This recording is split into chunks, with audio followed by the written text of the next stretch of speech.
giving, I think, a charity auction winner a ride. Two-wheel brakes, good at going, not so good at stopping.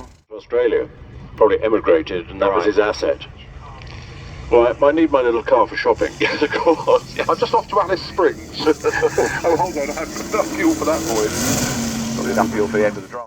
Then they really just keep coming at you. But if small is beautiful, then the Aston Martin Valkyrie is an extraordinary car, and it really showed and developed over the past handful of years. Darren Turner says it's like a pussycat to drive, but I think you have to be a professional. Race 11 blasting away. Let's have a look. It's the AMR model, and of course that's the top of the range in terms of the sporting end of Aston Martin, and really big ranges, but giving everybody something they may like. And this Vantage F1 edition, well, there we are. We wanted to know what it's been one of the stars of the show. You can see the MC12 in the front of it, can't you? Experienced sports car racer.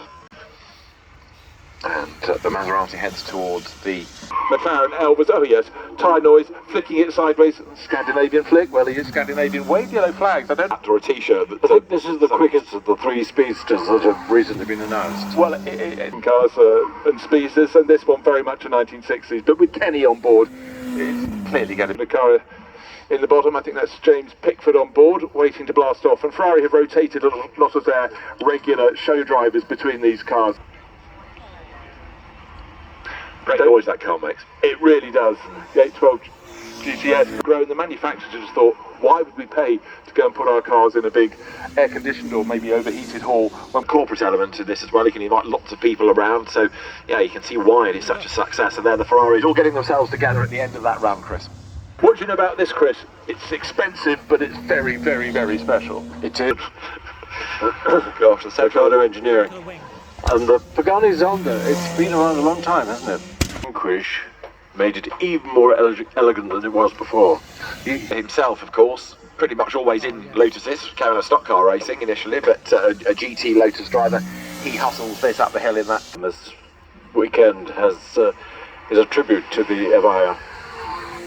And let me just say one more time to play with. Jenson Button is getting one. He's taken a look. He's getting quite close to Lotus.